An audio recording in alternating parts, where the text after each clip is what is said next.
Right, let's have a little change. Today we've got 3 interesting torches or flashlights, whatever you like to call them.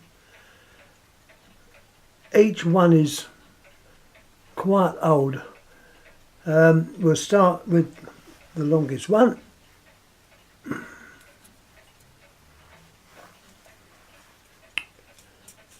It uses 3 U2 type batteries.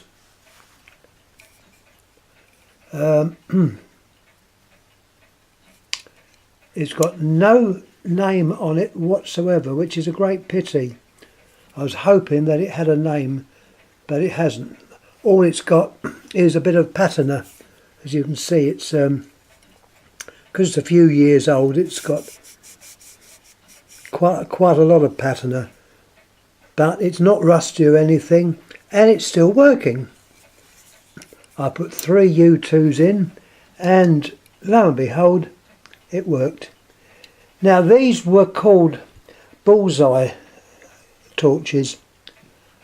The normal type of bullseye that you may come across used to use a flat 3-celled battery. They were fairly popular in France, well, that style. I've probably got one somewhere. If I have, I'll hook it out and have a little look at it. But as I'm just finding things which are turning up while I'm doing a sort out. These are turning up, and I thought, oh yeah, that'd make a good thing to put up.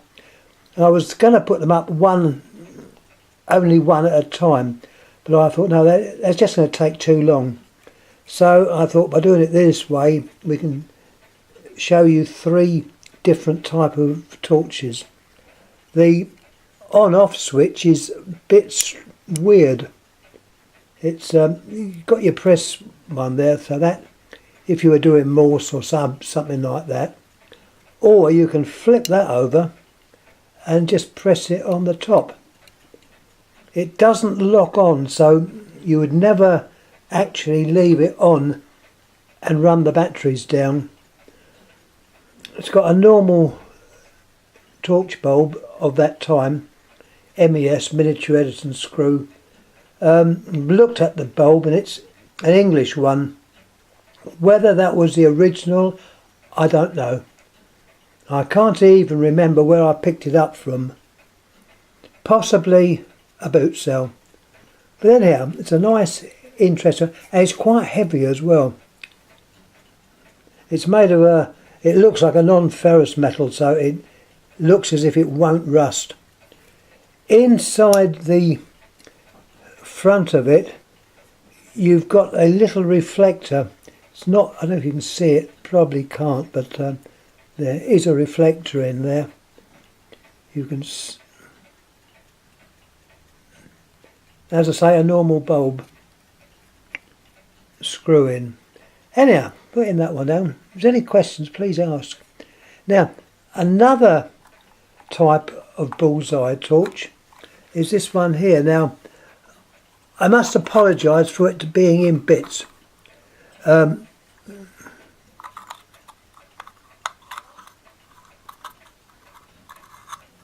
I can't get the top part to actually fit on, but not to worry. The idea, partly gone on, it hasn't gone on completely. It uses another form of bullseye. These are probably more well, I say popular, not really popular, but you do occasionally see these. The bulb itself is inside there. Well, rather, it's not inside there. The bulb is there. And this one just shows a normal type of bulb. What they used to do was have what was known as an S bulb. The filament was in the shape of an S, and it was a flattened top bulb. I have got other examples to show these, which I will put up, but I won't suddenly put a whole load of stuff up. I like to sort of vary things. Anyhow, this was made by a company famous in England. I don't know if you can see the name there. probably will. It's Ever Ready. This was the Ever Ready Specialties company. It was British. In America there is another Ever Ready, but the two firms have I believe merged, and they were taken over, and there is a slight difference in the actual spelling, but this is one of the genuine Ever Readies. It also says made in England. This could be repaired, but the problem is the type of battery, which I think would have either been I think it would have been a 2-cell job, are no longer available. So you'd have to make up a little battery pack that would neatly fit in there. I haven't bothered. It's just as a curio. It's got an on-off switch, which that part would engage on a contact of the battery. So I can't show it working, but there's the torch. Once again, it's very old, possibly pre-Second World War. One of my clocks chiming. Anyhow, lastly of the three, we've got a dynamo torch. These, you can still buy modern ones of these, bit plasticky, and they work. In fact, they have in some cases made an LED version, but this one is one of the early ones, and once again it does not have a name, which is a great pity.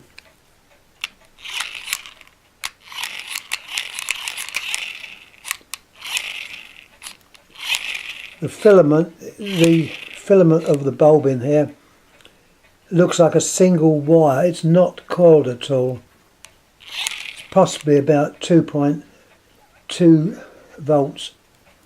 But inside there you've got like a ratchet, which as you press it down, it causes a multi-poled magnet to spin round a coil, or several coils. The coils are wired in series. There's no brushes. The leads are taken out from the side that is open, so the actual magnets spin round. If you can imagine my fingers going round, there'd be a pivot, but not on the front, so the coil, which I can't show you, we haven't got enough hands, would fit within the middle, and the wires taken away to the lamp. Simple idea. Some people call them Faraday torches. There was one made by Philips. I might even have an example of those. If one turns up, I will put it on again and have a look at it. But I say these are quite rare now. Well, this one's rare because you just don't see them. Once again, needless to say, it would have come from a boot cell. That's the beauty of boot cells. A lot of people just don't know what they've got, and they certainly don't know what they're worth. So if I see them, I tend to snap them up. It's unusual. Anyhow, that's all for this offering. I've got quite a few torches and lanterns. I wasn't going to put them up, but I thought, well, I was looking through the index on YouTube, and a lot of people have put stuff up. I thought, oh well, they can put stuff up, I can as well. So I hope you enjoy them. Once again, please leave comments. Any questions, please ask. I will say now that as far as I know, all the three examples are British. Well, I say British made. The Ever Ready one certainly is, but the other two I don't know. There's no name, so it would be a pure guess. If they're not English, they may be continental. I don't think they're American, but I'm open for any comments. If anyone knows these, then get back to me and put me to rights. Anyhow, thanks again for looking. Please subscribe, please comment, and we'll sort something out for next time. Thank you.